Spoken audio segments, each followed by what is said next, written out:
This is the journey from scratch to success. Hello everyone. Welcome to From Scratch to Success, where I interview the most successful entrepreneurs about their journey. My name is Jay Ma, and today I've got such special guests, the Smash Brothers. Cory and Chad are identical twin comedians born and raised in Los Angeles, USA. They've been doing comedy for 22 years. They are funny, unique, kind, and I'm so blessed to have you guys here with me. It's a pleasure to be here. Yes, I think, thanks for making it because I know the time difference is a little bit different as well there. Yeah, so tell me the origin story. Tell me how it all began and everything. Well, we started in middle school and high school doing theater arts and acting and that sort of thing. And then when we got into college, we decided they opened up an improv comedy club locally to where we lived. And we decided we were going to go and try it. So we watched a show and we were really inspired. And we went and tried out an open mic. And here we are 22 years later, thousands of shows later. And we've toured the U.S. and several other countries. And we're just blessed and happy to be doing what we love. Yeah, so, with you and Chad, did you guys always knew that you want to be comedians when you were little boys? Absolutely. We used to switch classes and kind of cheat and get better grades. And the teachers would always tell us to calm down because we were always trying to make everybody laugh. So we knew we were going to be in some sort of entertainment. We just didn't know what street we were going to take. And here we are. Amazing. Now, early inspiration. What inspired you both? Early inspiration would just be we would watch stand-up comedy specials on HBO and different networks back in the day, and we would be so inspired that one person by themselves could be up there and entertain a whole auditorium just with their voice and mannerisms and facial expressions and act outs. And we just kept talking. One day that's going to be us. And sure enough, and being a comedy duo has its advantages and disadvantages because you have to be on the same level and in sync. You can't talk over each other. You can't, there's a lot of mannerisms and things that you need to work out. But that came with lots of practice, and we love it. And I do stand up alone, and we do it together. But performing together is a treat. Yeah, I think it must be so special to have like not just a brother, but identical twin. Like that is wonderful. Absolutely. Yeah. Thank you. And there's not many comedy duos in the comedy business. I mean, I can think of a handful, but it's usually one male, one female up there. And very rarely is there multiples or duos. So it is unique and it really is a lot of fun. Definitely. Now, was there any sort of early challenges that you guys faced? Absolutely. I think the timing and the structure. At the beginning, we would talk over each other or talk at the same time. And I think twins do that. Twins, when they talk, if they're together, they talk at the same time. And that's just a natural occurrence that happens. So we had to learn sign language and little signals where we would touch each other and bump into each other without talking to notify the other person that it was their turn to speak. And if you write it out too much of a script, then it looks scripted. When you're watching the act from the audience, we would watch our videos back and we're like, wow, that sounded really scripted. We need to make it more live and fun and interactive with the crowd.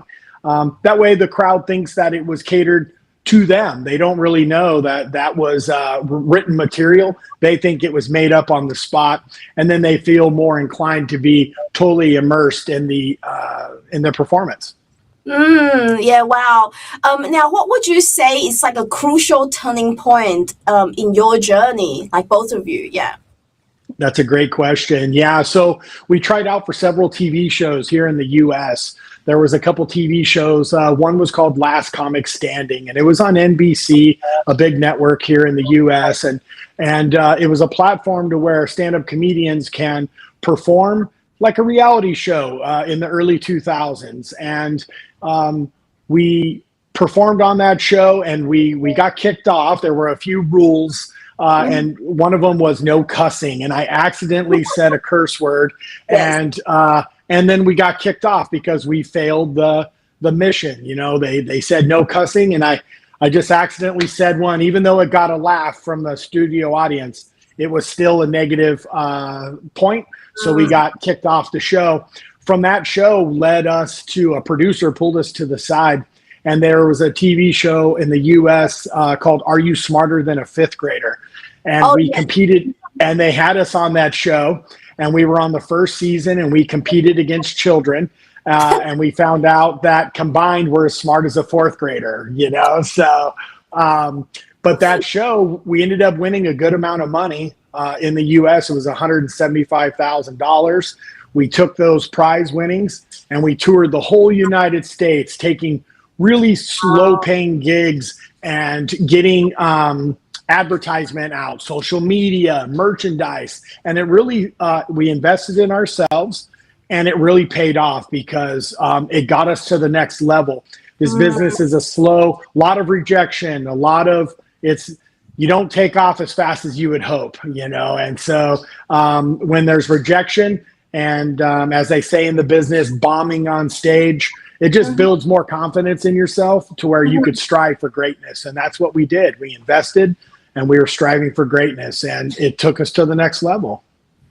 Wow, that's really inspiring, you know, and from that sort of that story, I feel like, Cory, it's the rejection, it's like a redirection. You know, you said one cursing word of the show, but look at the greater opportunity that it provided for you guys. Wow. Absolutely. And, you know, we could have, bought frivolous things and jewelry, clothes, heck, I don't know, things like that. But we knew we needed to invest in ourselves. During that journey, we met a famous comedian. He has since passed away, but his name was Ralphie May.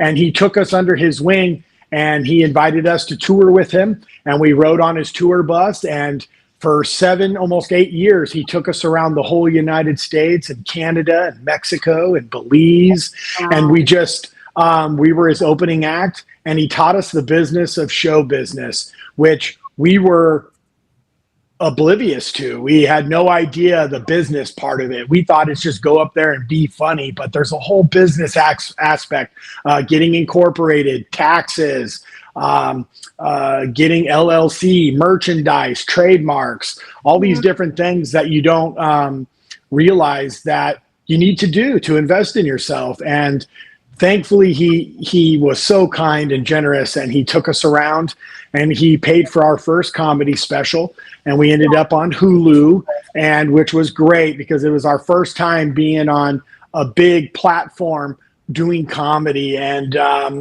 we were so, to this day, even rest in peace, I still am very thankful to him and sing his praises, because that opportunity was something that we kept getting rejected on. And since that door opened up, it led to another comedy special, and it led to a third comedy special. And here we are now, 22 years later, still touring. Just in the past 4 weeks, I've been to multiple states in the U.S. touring. I continue to tour, and I'm very thankful, and most importantly, very appreciative of what we do. And I definitely don't take it for granted. Being funny and traveling and entertaining people, it's dear to my heart for sure. Yeah, wow. It's such a special gift. Like when when you make someone laugh and someone smile, and your mentor sounds like such an amazing soul. And yeah, it's just wonderful when people, when someone like that believes in you guys and take a chance. And yeah, wow. Yeah, and when someone does that, you never forget, and so I try to do that. When younger comedians approach me, I try to give them advice or take them on the road for a couple weekends or let them open up for us, because that opportunity means a lot to them, and I know how important it is and how exciting it is when you get to open up for somebody that's maybe a couple steps higher than you in the business, and you just appreciate it. And that night you're on cloud 9 going, wow, I just performed to 300, 400, 500 people, whatever the case is. And it's amazing. Yeah, wow. So I feel like there's so much success through your journey. But what was like, if you could say one of them that sort of stand out, what would it be, and how did it feel like your first milestone, Corey? I'll tell you, our first milestone is when our comedy special made it into Walmart, where you could buy our DVD inside Walmart. I was shopping in Walmart, and I'll never forget. We went down the DVD aisle, and we were looking through the bin, and we saw our DVD in Walmart. I was through the roof excited that you could see our DVD in Walmart, and I bought like 5 copies. I was like just so excited, you know? Yeah, that must be so special. And did they have both of you and then Chad's face on the? Yes. And I was so excited. And I put it up on the counter thinking the lady was going to read it. She didn't even care. She was like 35.50 or whatever. And I was just like, that's us, Yeah. you know? And so Yeah, wow, wow, that must be such a special moment. I want to get a copy of that, by the way. I wonder I if I will. can. I'll Yeah, send it to you. yeah, amazing. Now, Corey, what strategies did you and Chad used throughout, your journey in comedy? Well, one of the first things we did to strategize is make a list of all the comedy clubs, and not just open mics, because there is a difference between an open mic, a comedy club, a bar, a theater, and such. So we broke it down across the whole United States and try to map out the different comedy clubs. And I knew we weren't at the level of these bigger places, 500, 600, 700 people, because we didn't have that kind of fan base. So we researched all the smaller clubs that were within reason, like 200, 250 people. And then we just started marketing. We'd reach out to those comedy clubs and we would put together little tours, 6, 8, 10, 12 cities at a time, 4 to 6 week stints. And we would just market. And back then there was, it's not as good as it is now with Facebook and Meta and all these different platforms for marketing, but we did grassroots. We contacted local radio stations, Good Morning LA and Good Morning Arizona, all these different TV shows. And anybody who would have us on, we would just preach the gospel of comedy and where we were going to be. And we just we didn't have a manager. So we had to take it upon ourselves and be our own manager, our own advocate. And I think that's important. Until you get to the next level, you have to be your biggest cheerleader, no, regardless of what the business is, whether you're a tax person or you own a restaurant. Word of mouth is one thing, but you got to get the word out, and so that's where we strategized, and it works because we didn't get booked everywhere, a lot of rejection, but the ones we did, to this day, I still go through those cities and open up and do comedy shows in those little markets, because those people gave us an opportunity 15, 18 years ago, and I still go back and I still do shows for them. And it's a pleasure to do that because I appreciate them giving me an opportunity when nobody would. Yeah, wow, that's wonderful. Corey, was there any lessons you guys learned the hard way? Absolutely. I'm not a big drinker. I don't really drink or smoke or anything. My brother does like to drink and all that stuff. So I think we learned a lesson with alcohol and abuse of alcohol on the road. My brother would partake in alcohol because it's free and entertainment. Yeah. And then there were times where my brother would overindulge, and I would, it caused friction between us because I'm not really about that life and all that, and my brother would just want to go out and party, and so it caused friction between us to where him and I would perform together, but then the other 22 hours a day we wouldn't even talk to each other because we were upset. And so it took a lot of time and therapy and different self-healing and trying to talk to him, because you can't make anybody stop drinking. If they don't want to stop drinking on their own, there's nothing you could tell them to get them to stop. So I would say that was the biggest negative learning curve, was to learn that you can't, just because you want something for somebody, it doesn't mean that they're going to oblige and do that. And so My brother's his own person. If he wants to drink and do his thing, that's his decision. But it took a lot of hard times to understand and come to that realization that everybody's their own person and everybody can make their own decisions. Wow, thank you for sharing that because I feel like that's such a raw. People need to hear that because often we try to fix others, but everybody's individual, just like what you're saying. How did you guys eventually overcome that? Well, even to this day, he doesn't drink, and if he does, it's not that often. I chose to start working separately, and what happened is my brother started seeing me tour solo and getting my own gigs and not really booking shows with him. And then I think that he started to become envious and going, wow, my brother's going to leave me behind because I'm choosing to party and go out to clubs and bars and that lifestyle. So I think him being a little bit of jealousy, to be honest, and envious that he decided that he needed to get his act together. And so we tour still, but not as much. I do tour half the time. I'm with the Smash Brothers. The other half of the time I work solo. I love doing stand-up comedy by myself. I don't have to worry about anybody else but myself.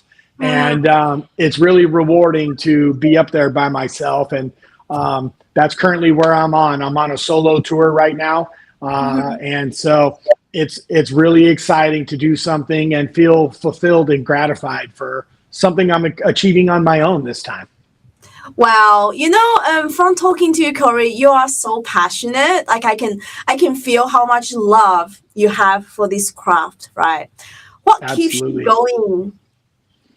I think that with stand-up comedy, it's something that you can grow old and do. It's not like sports where you're too old to throw a ball or catch a ball or something like that. Stand-up comedy, heck, you could be 80 years old and still tell jokes and entertain a crowd.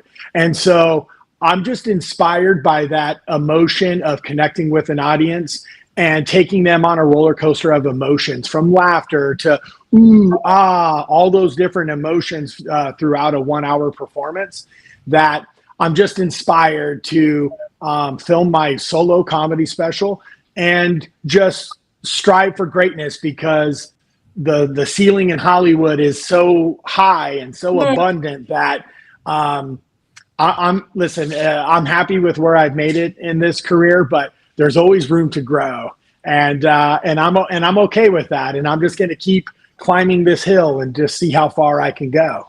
You are so humble from talking to you as well, Cory. Now, is there any habits or routine that drives success? To stay diligent. So, for example, I arrive at every show early. I'm very punctual. I arrive early. I drink a latte or espressos, and I walk the venue and I kind of feel the venue out. And I watch the opening acts. I listen to what they say, how they connect to the crowd, and I'll be watching from behind the curtain, and I watch the whole opening act until I go on. And then that way I can feel a connection, and I listen to what material comics are using before me, what worked, what didn't work, what type of crowd. Is it mostly female? Is it older? Is it younger? How diverse is it? So I try to pay attention and craft my material to each particular audience. And so I would just say that I'm very punctual. I'm the first one there, and I'm the last one to leave. That's such a good advice. Now, Cory, how do you deal with burnout, fear, or criticism? Absolutely. Criticism, at first, I really didn't take criticism. Well, I would say, I don't know if offended is the right word, but I would reject the criticism and think that I was right.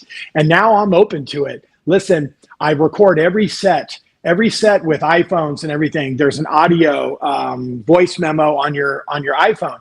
I record every single set, and I hit record, and I put it on airplane mode, and I set it on the stool. And I listen to that set on my drive home or the very next day. And I listen to my cadence, my tone of voice. Did I cuss?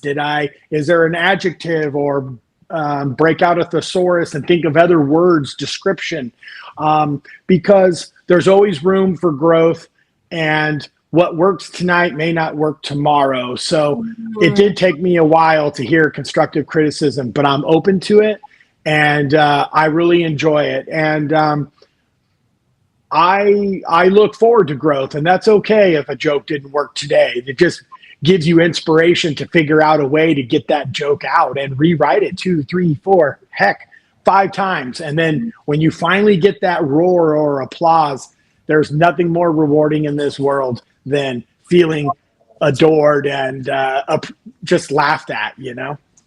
Yeah, definitely. I remember watching you guys on stage. I think I was like, wow, did he just say that? But I was like laughing like a crazy lady. So that's the fact that you guys had. Yeah.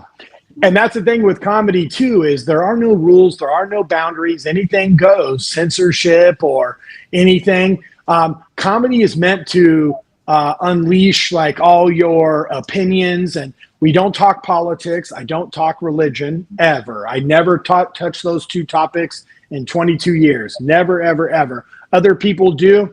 I don't. It feels like you can split a room. People are very passionate about politics and very passionate about religion. So I just talk about fun things and family and children and nature and the environment we're in. Or I'm very I love observation. I love people watching. And so people watching is one of my favorite things to do. Wonderful. Now, the next question here is a big one. What does success mean to you? I believe I'm successful now, not so much monetarily with money, but I've been very fortunate. I've performed in 48 of the 50 states, 7 countries. There's only 2 states in the U.S. I haven't performed in, and that's Alaska and Hawaii. The other 48 states I've been to multiple times. But I think success is achieving your goals that you set and staying with it.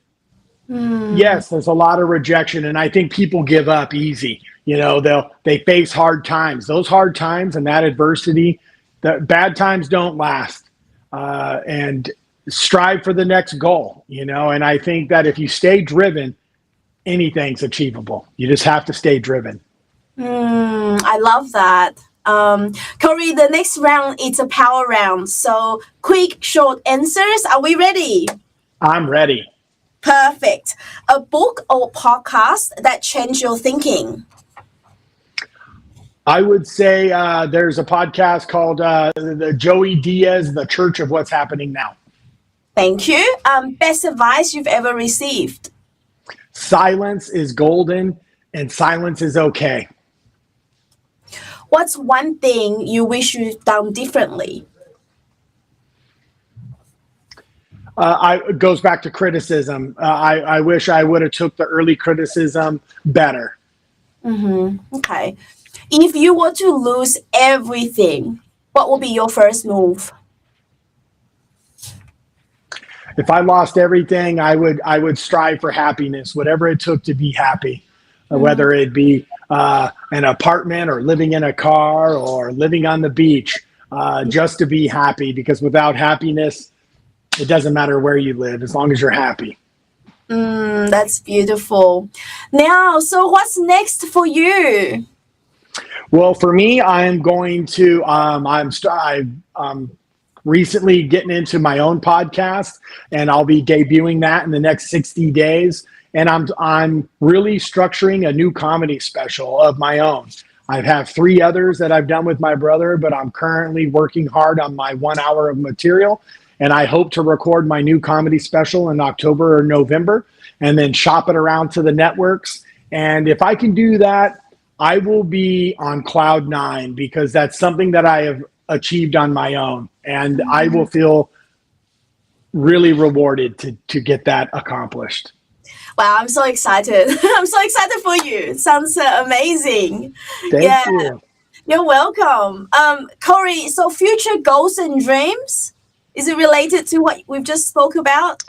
Sort of, yeah. Goals and dreams is to just just strive for greatness, and I like helping younger comedians. So that's my goal is I'm trying to, I've been popping into these smaller shows lately and just, if they ask me for advice, I give it to them. If they don't ask me for advice, I don't give unsolicited advice. But if they do ask me for advice, I do critique them. And I ask them too, because it goes back to how I took advice. Do you really want the truth or do you want me to sugarcoat it? And if they say, I want the truth, then I let them know that A, B, and C, that their crowd work was bad or the whatever the case may be. I give them constructive criticism because others before me gave it to me. And in the beginning, I didn't take it so well. And I look back and I'm like, that was solid advice that I should have took advantage of and not been so defensive about it. Wow. Yeah, I think it's always amazing when you have that wisdom and experience to give that to others. It's beautiful. Thank you. Yeah, and I think it's important to give back to the community, and I do a toy drive every day for children because what's more important in this world than young youth who may not have certain things in life. So I do a toy drive every year, and I love to give back and just stay positive. Everyone says I'm a little too positive, but I think it's important to be positive.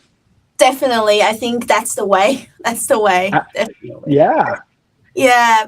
Now, so my final question to you is for any sort of people out there that wants to start their own thing, but have been afraid, what advice would you give them? You have to just go for it. And rejection's okay. And it's not going to be easy because if everything was easy, everybody would be successful. Everybody would be striving for greatness. So that's okay. Take the chance, learn from your mistakes, and rebuild, start over, and pick yourself up, dust yourself off, and keep marching ahead because, the future is great and it's what we make of it. That's well said, Cory. So if listeners wants to sort of get in contact with you, how do they connect with you?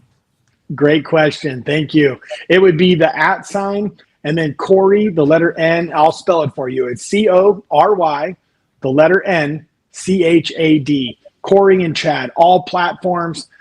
TikTok, Facebook, Instagram. I would love for you to follow us and enjoy the journey. I put out funny reels and I try to stay active on there, posting stories and all that good stuff. And I appreciate the opportunity of you having me on today. Yeah, well, thank you for being here. I just want to say that, your story is so inspiring. It definitely inspired me, and I know that it's inspiring so many others, Cory. And yeah, when I'm back in the States, I'm definitely gonna, be in touch with you guys. I can't wait. I hope to see you soon. Thank you, and much success to you. Thank you so much. Well, everyone, that's today's episode of From Scratch to Success. I hope you feel inspired. I definitely am. Make sure you follow Cory and Chad and follow our accounts also for the next episode. Thank you for watching and God bless you.